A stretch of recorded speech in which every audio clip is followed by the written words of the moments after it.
जय श्री कृष्णा। नमस्कार दोस्तों, स्वागत है आप सभी का हमारे यूट्यूब चैनल में। दोस्तों, अहोई अष्टमी के व्रत में सभी माताएं अपनी संतान की लंबी उम्र, सुख समृद्धि और अच्छी सेहत की कामना के लिए व्रत करती हैं।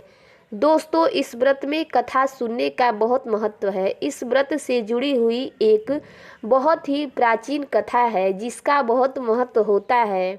अहोई अष्टमी व्रत के दिन ऐसा माना जाता है, अगर आप इस कथा को नहीं सुनते हैं तो आपका व्रत संपूर्ण नहीं माना जाता है।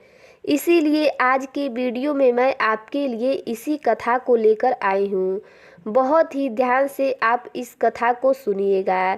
जब भी आप अहोई अष्टमी व्रत रखती हैं, लेकिन कथा सुनने से पहले एक नियम को जरूर पूरा करिएगा।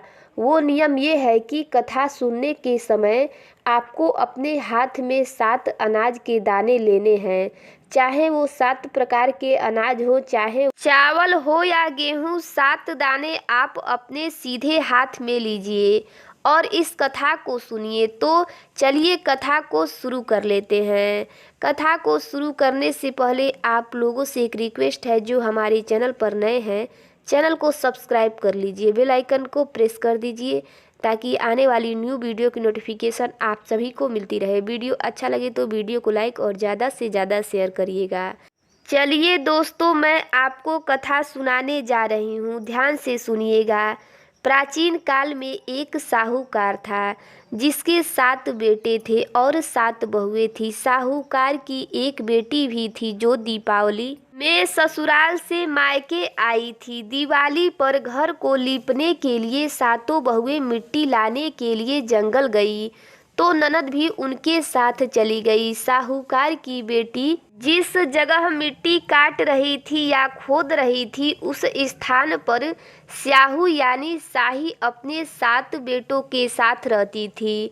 मिट्टी निकालते हुए गलती से साहूकार की बेटी की खुरपी के चोट से स्याहू का एक बच्चा मर गया। स्याहू इस पर बहुत क्रोधित हुई और बोली कि मैं तुम्हारी कोख बांधूंगी। स्याहू की बात सुनकर साहूकार की बेटी अपने 7 भाइयों से एक एक करके विनती करने लगी कि वह उसके बदले अपनी कोख बंधवा ले। सबसे छोटी भाभी ननद के बदले अपनी कोख बंधवाने के लिए तैयार हो जाती है।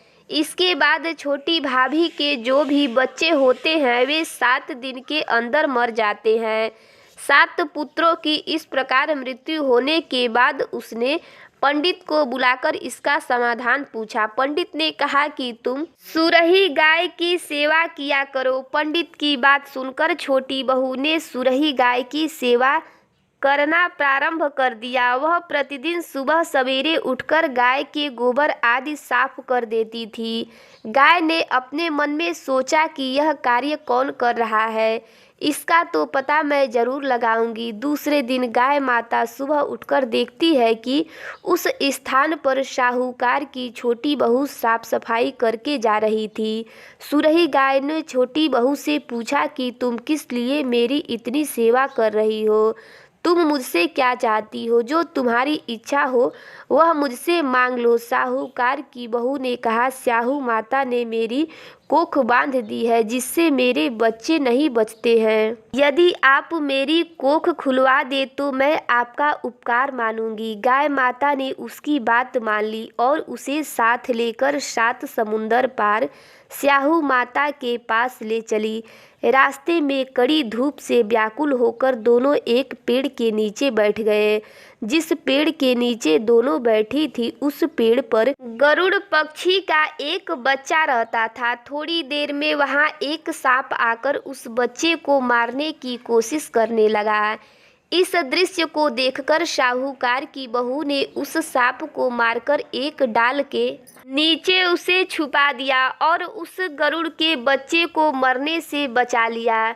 कुछ देर बाद उस बच्चे की माँ वहां आई। जब उसने वहां खून पड़ा देखा तो उसने सोचा कि इसको साहूकार की बहू ने मारा है। ऐसा सोचकर वो साहूकार की बहू को चोंच से मारने लगी। तब साहूकार की बहू ने कहा कि मैंने तो तेरे बच्चे को नहीं मारा, तेरे बच्चे को डसने एक सांप आया था, मैंने उसे मारकर तेरे बच्चे की रक्षा की है। मारा हुआ सांप डाल के नीचे दबा हुआ है। बहू की बातों से वह प्रसन्न हो गई और बोली कि जो कुछ भी तू मुझसे चाहती है वो मांग ले। बहू ने उससे कहा, 7 समुंदर पार स्याहू माता रहती हैं, तू मुझे उन तक पहुंचा दे।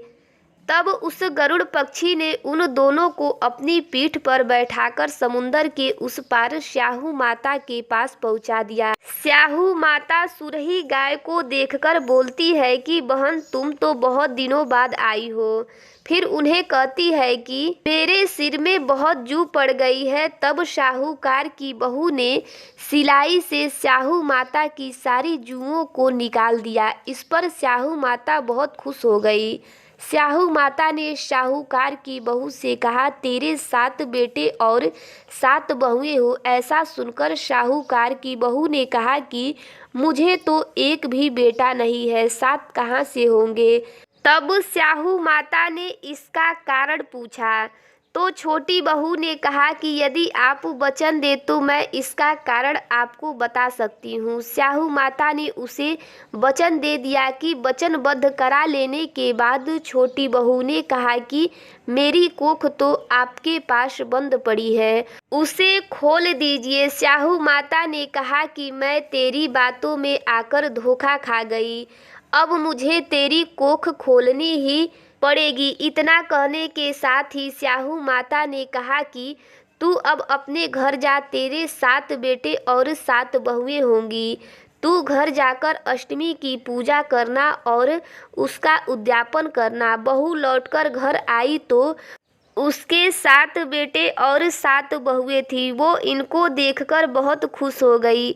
अब अष्टमी के दिन उसने 7 अहोई बनाकर पूजा और उसका उद्यापन किया। उधर उसकी जेठानियां आपस में बात करने लगी कि जल्दी जल्दी अहोई माता की पूजा कर लें, नहीं तो सबसे छोटी बहू अपने बच्चों को याद कर कर रोने लग जाएगी।